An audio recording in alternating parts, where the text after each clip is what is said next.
Think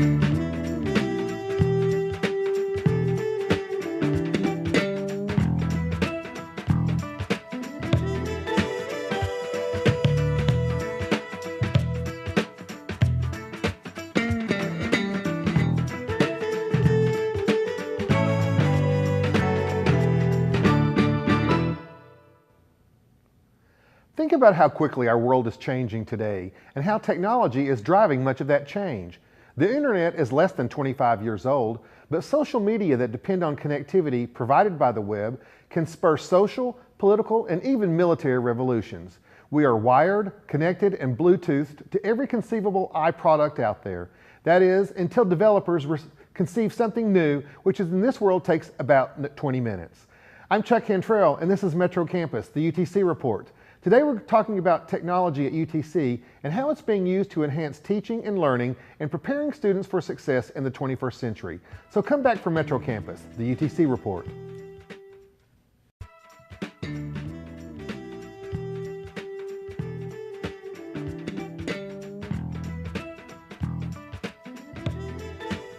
Hello, welcome back to Metro Campus, the UTC Report.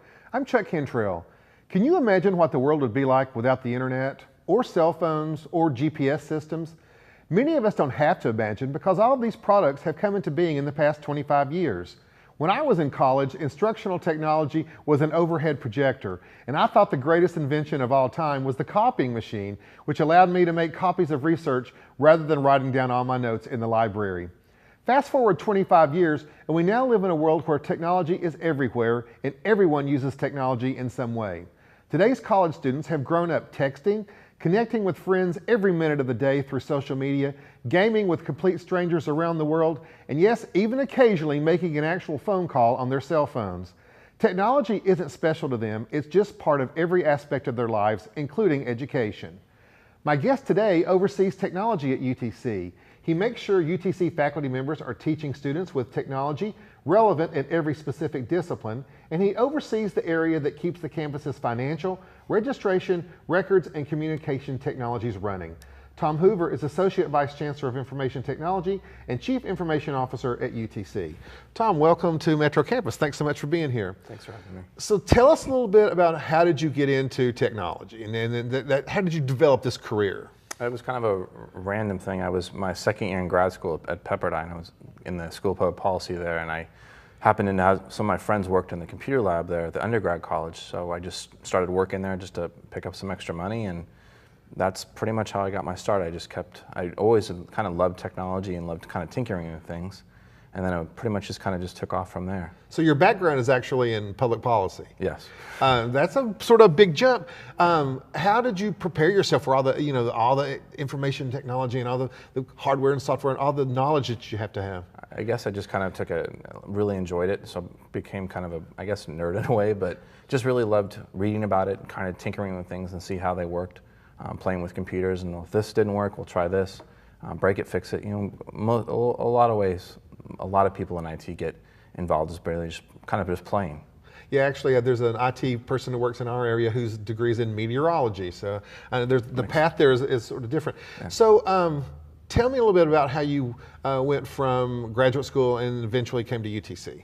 Well, I've worked at Pepperdine for about 12 years before this, mostly in instructional technology, and was kind of just looking for a change, looking for another opportunity, and ended up stumbling upon the UTC. My wife and her family lives in Nashville, so it was kind of neat to see an opportunity in Tennessee. And she, as a kid, she grew up in the Chattanooga, the Choo-Choo a couple times. So just kind of took it as a great opportunity and made the trek across country, and I've really loved it. It's a little different than, I will be honest, the Tennessee River is a little different than the beaches of Malibu and the Pacific Ocean, but it's been great. Well, I'll tell you what, we're glad to have you. You've done a super job. I mentioned in the introduction that when I was in college, like I said, an overhead projector was considered big-time technology.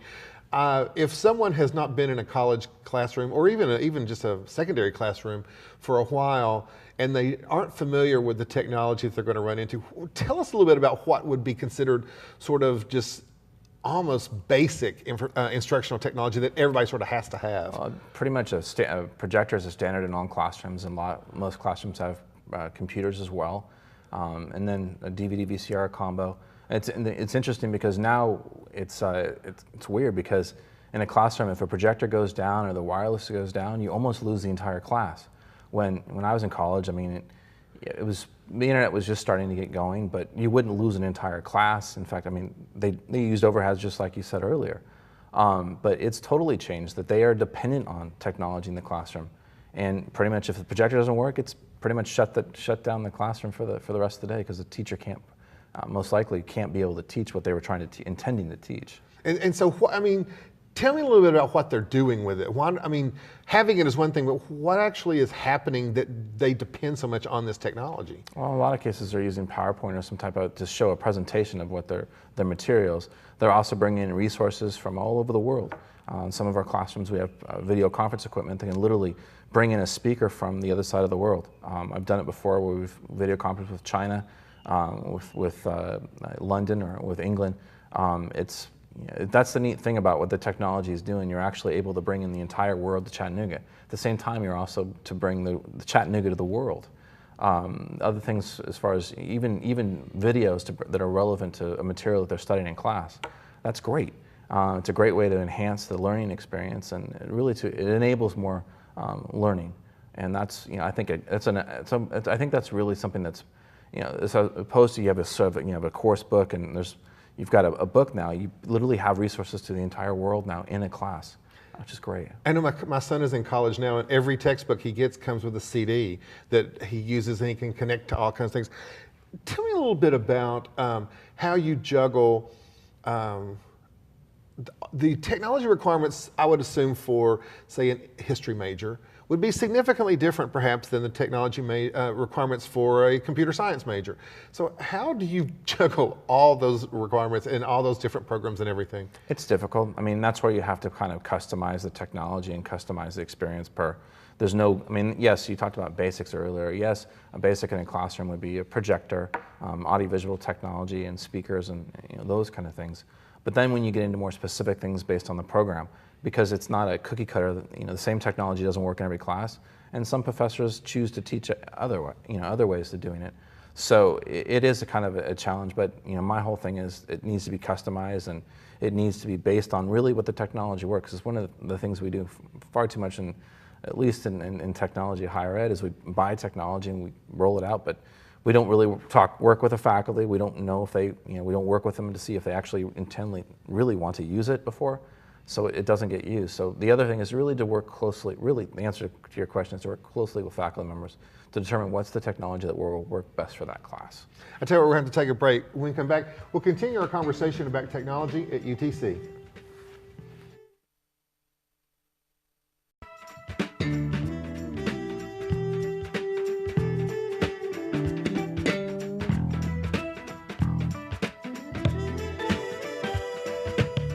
Hello, welcome back to Metro Campus, the UTC Report. I'm Chuck Cantrell. We're talking about technology at UTC.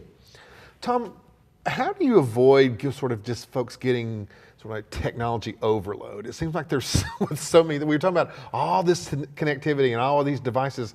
At some point, don't you just go, oh, enough? Oh, yeah, and that's where you kind of have to dial it back a little bit and decide really what's necessary.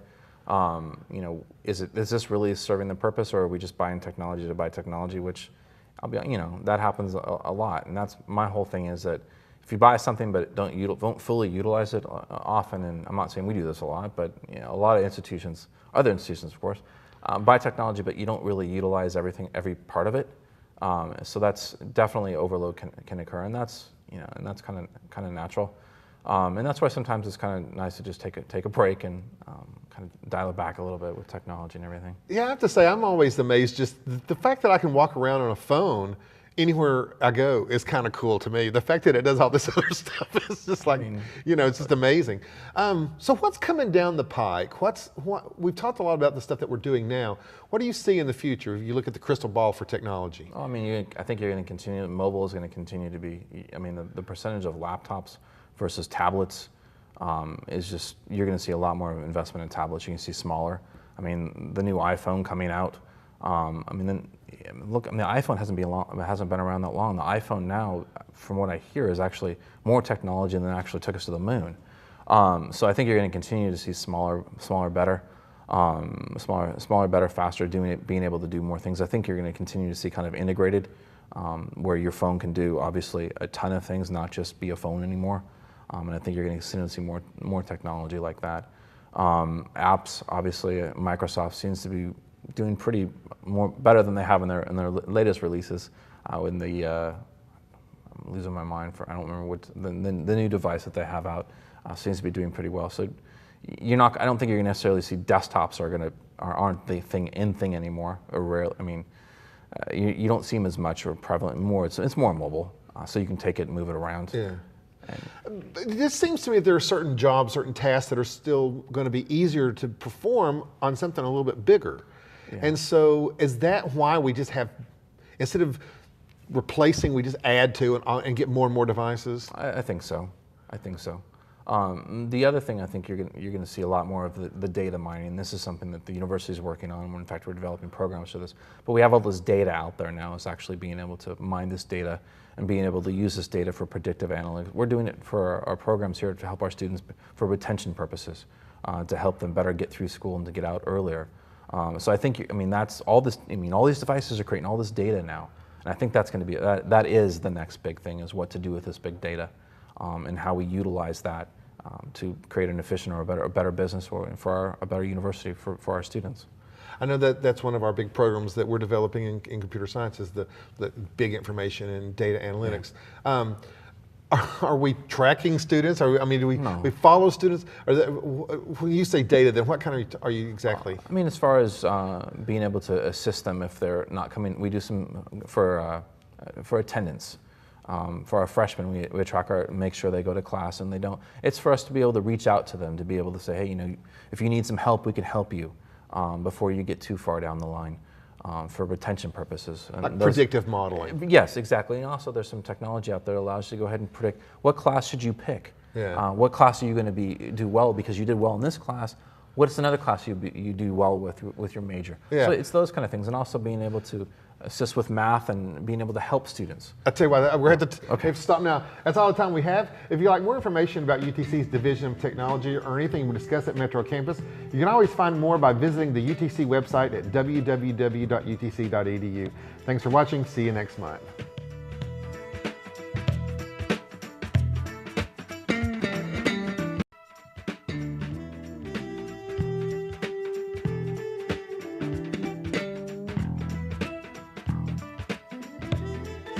Hello, welcome back to Metro Campus. I'm Chuck Cantrell. We're discussing technology at UTC. My guest is Tom Hoover. Tom, juggling all this technology, trying to figure out what's best for the history department versus the English department versus business. What's the biggest challenge here? I think a lot of it, I would say, I hate talking money, but the money is a challenge. Obviously, we know the state of the economy isn't the best. We also know that our state funding is reducing. So that does make for quite a challenge, especially when you've got, it's no longer, when we have a tech fee on campus, when it was first invented about 20 years ago, the technology on campus is drastically different than it is now. Now we have, it's interesting, close to, I think our average per person per device is about one person for 3 devices. So if you look at now, we've got, close to 40,000 devices on campus. You've also got all the departments on campus using technology. So, it's one of these things that, our budgets haven't gone exponentially, which I'm not saying they should, but, we're being stretched and we're trying to do more with less. But now it's not, my little thing is that technology is so important. It's literally, it touches every department on campus, close to like an HR department. I don't know of another department that literally touched every single part of the campus. And the challenge is, it's an opportunity for us to work with them, to work on efficiencies, to work on see where we can use technology across the university. At the same time, also, there are challenges, especially on the budgetary side, for sure. Yeah, I have to admit, I'm one of those folks who throws off your average, because I think I have a cell phone, and I have a tablet, and I have a laptop that is different than my desktop computer, and so I'm 4 for 1, and probably touching something else around there that I'm not thinking about. Yeah. So yeah, so what kind of expectations do students come to campus now with that are They sort don't, of part of your daily life and daily challenges. they don't know any different. And that's the big change. They grew up. I mean, if you were to ask them, if they really wanted email, they wouldn't want email. They're used to texting. You know, they grew up in a world where this was the norm. You and I grew up in a world where, well, this is new, this is fancy, but it wasn't there when we were first born. They're used to it. They don't know anything else. So there is a demand. I'm not saying that it's not bad demand, but there are expectations that, you know, the wireless works, that we have good connectivity, that we have technology in our classrooms, and it's a good thing. But at the same time, also, it's something that they expect a lot, which, you know, they deserve a lot. And if you look at, you know, you can walk into Starbucks now. Every Starbucks has got to have a Wi-Fi. When you walk into practically almost every place now, they have free Wi-Fi or Wi-Fi that you can get connected to. So yes, expectations are definitely different than they were 5 years ago. And I would venture to say that in 5 more years, expectations will be even more. I have to admit, I do hear that a lot on campus, that students will say, I can go into Starbucks and get on the wireless just like that, and it's harder to get on the wireless at UTC. Explain why that may be, because even the public who come to campus for meetings and things have the same issue. And that's something we're working on for guest access, but the other part of that is you can't, I mean, the federal government requires that if someone comes on, if one of your students on campus or someone's on campus using your network and they happen to be doing something that's illegal or sending emails, or which has happened before at other universities, they have to be able to track it down to the person. If you're letting everyone on their wireless, it's very difficult without tracking where you are, or without authenticating. It's very difficult to locate who that person is and who did that. So that's really what it comes down to. There are laws and restrictions with educational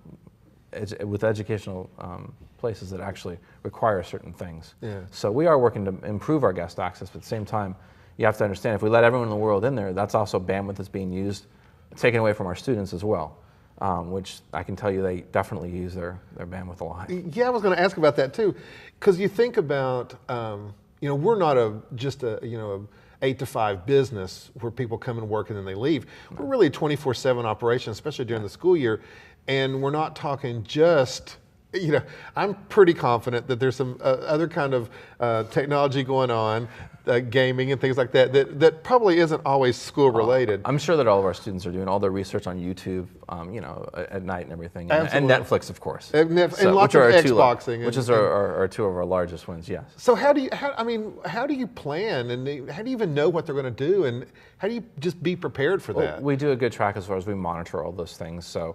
In fact, last year we made an investment when we went from 1 gig to 2 gig on our bandwidth. So with EPB, so we are continuing to increase, and my venture to say that we're probably going to have to go ahead and increase probably sometime next year. Again, just as more and more devices come on there, and more the internet's utilized more. It's one of the things you have to. When we first got there, I think we had close to 1 gig, and we've almost doubled it. We also have actually 10 gig that run up to Knoxville on internet too. So technically, you could say we're at 12 gig now. But yeah, it's a perpetual. You have to continue. We monitor it. In fact, even at night, you know, I'll get emails from Jeff Kell and from Monty Wilson, and they'll show that we're close to max capacity, and then we'll have to go ahead and look at getting that some more bandwidth. And that's what we did last time when our upgrade. So you have to. So what eats up all this bandwidth? Because I've heard the conversations about bandwidth a lot. Well, I have a little joke that you could put an access point on every single person's head on campus and it still wouldn't be enough bandwidth, and it probably wouldn't. Now, I'm not really saying to do that, but it's one of those things. It's all the devices, and now, you know, streaming video takes a lot more than going to a typical website. So if pictures come up, you're actually getting video. But you remember the old days when you had to buffering for a while for your video. You don't get that. So that's one of the differences. And a lot of websites now have a lot more interactivity, a lot more video that are actually in there. So that just creates more bandwidth right there. Then when you add on, your phone is when you're on campus, your phone is continually pinging to get updates, to get your email. So not only are these devices just on our network, they're also perpetually. So instead of 1, you just said 3. I have at least 3 or 4, probably even a lot more. And so those are all perpetually, you know, pinging to get the information from our servers. So, you know, that's what it does. I'll tell you what, we're going to take another break. When we come back, we'll conclude our conversation about technology at UTC.